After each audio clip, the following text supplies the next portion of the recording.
Today we leave the real world and step into the fictional region of Rinascita from Wuthering Waves to recreate Ciaccona's pasta Bocadillo. And since Wuthering Waves is celebrating its 2nd anniversary, I thought there would be no better time to cook one of the strangest looking dishes from Ragunna. You will need 1 bottle of red wine, 400 grams of Tomato Passata, 2 sticks of celery, 1 carrot, a bowl of peas, 1 onion, 2 cloves of garlic, 2 bay leaves, 1 sprig of rosemary, 2 eggs, 00 flour, 500 grams of minced beef and 1 small loaf of bread. We start by dicing the onion. Now, you might be wondering why I'm cooking a dish from a video game. Well, Ragunna is heavily inspired by Venice, a city known for its Venetian masks. And since I happen to cook behind one, it would be almost rude not to make something inspired by that culture. The game's description of the dish gives some clues to what this dish actually is. The first being meat sauce, which in the Italian context is referring to ragu. However, the dish's image contains peas, which points to the use of specifically Sicilian ragu. Next, we will cut the ends and top of the celery before slicing down the middle of each stick. Finally, chop the celery. Now the other clue was the pasta having no shortcuts and no twists. So we will be making fresh pasta like a true citizen of Ragunna. Peel the skin off the carrots before cutting the ends off. Then grate the carrots.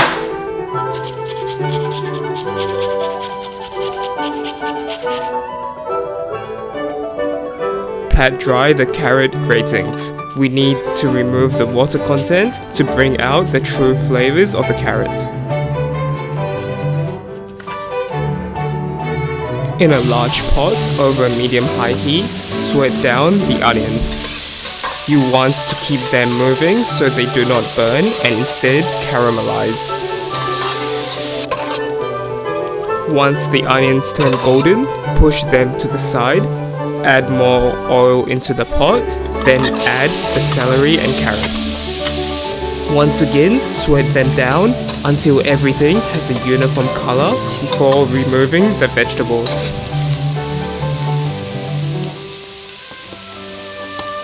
Next, over high heat and a generous amount of oil, brown the minced beef. You want to break up the pieces as they cook. You will see that the beef will start releasing water and oil. To get a proper browning, just leave the mince in the pot until the water evaporates and the beef starts to fry. Then add in the vegetables and give it a good stir before adding half a bottle of red wine.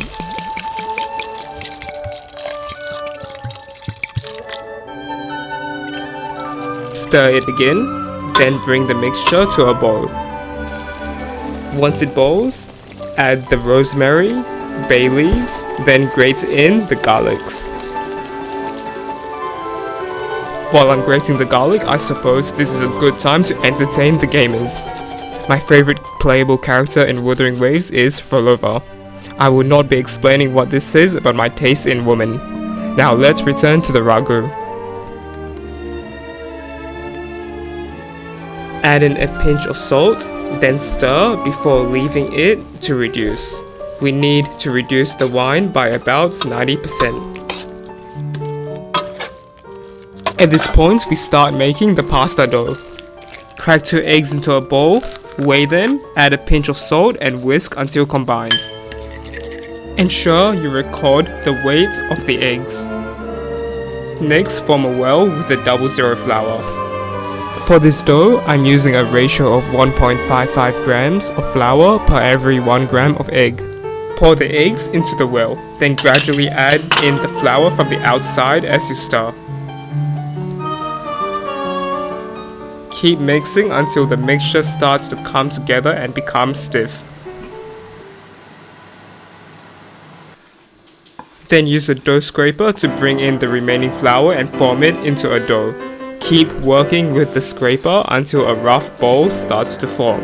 At this point, switch to your hands and begin kneading.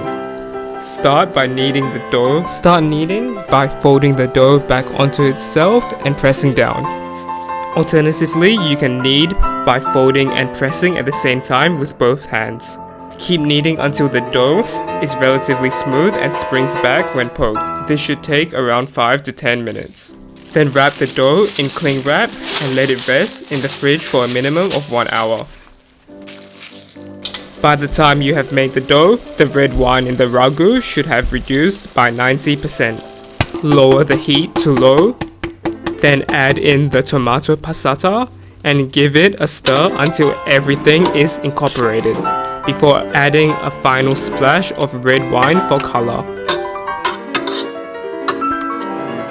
Stir in the peas, then add in salt and pepper to your taste. Give it a final stir before covering it and letting it simmer on low for 2 hours. After an hour and a half, we can start making the pasta. Dust your work surface with a handful of flour before putting the dough on the surface and pressing down to create a circular shape. We will roll this pasta by hand. It is not as hard as people think. The trick is to keep it even by rolling the same amount of times from top to bottom and from right to left. Every now and then you want to roll the dough over the rolling pin, then press down on the edge of the dough and roll it out. This stretches the dough by quite a bit. If the dough starts to retract, don't worry. It simply means the gluten is pulling back, so just keep rolling that area until the dough relaxes and stays in place. A good thickness of the dough would be when it is translucent and you can see a bit of the color of your workbench through the dough. Now we want to square off the dough. Cut the dough into as big a rectangle or square as you can. Set aside the cut off parts as they can be re-rolled and reused later.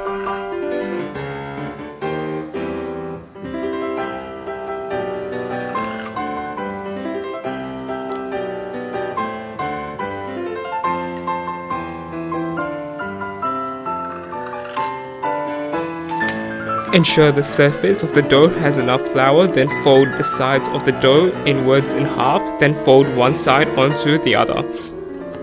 Now cut out a few medium strips of pasta, then spread them out.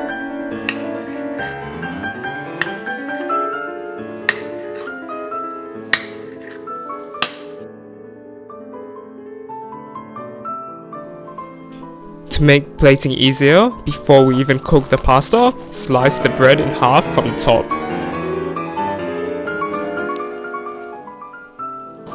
Get a pot of water to a simmer on medium-high heat before salting the water, then adding the pasta.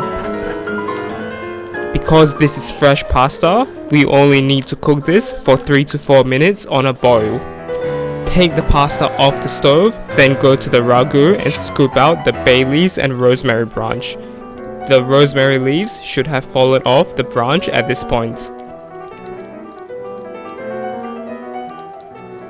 Now add the pasta into the ragu and stir it in. We want the sauce and ingredients to wrap around the pasta.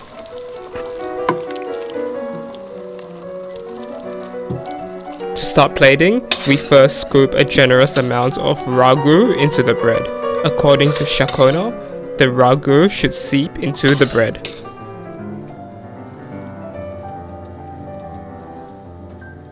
Then we are going to twirl the pasta using a pair of kitchen tongs or carving fork and place it in the bread before finally topping it up with a bit more ragu.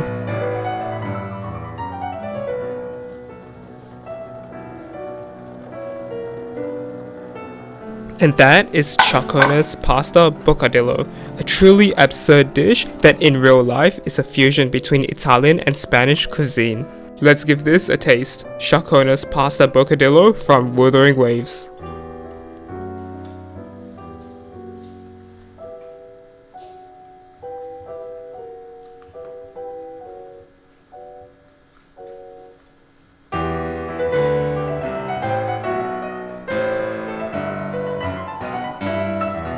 Well, it's really just ragu pasta in a piece of bread. But it is sort of enjoyable due to the humorous texture. You get two different textures in this dish. And it is funny to eat, but I feel that sometimes that softness of the bread can clash with the texture of the pasta. The pasta definitely tastes quite good with meaty and multi-layered flavors. It isn't complex, it's simple, and I guess that suits the character. The game description is accurate that the bread does absorb the ragu sauce. The bread really feels unnecessary though, as it doesn't play much role and feels like a redundant ingredient, as the pasta would taste better by itself. But honestly though, I feel that it is worth to try cook at least once.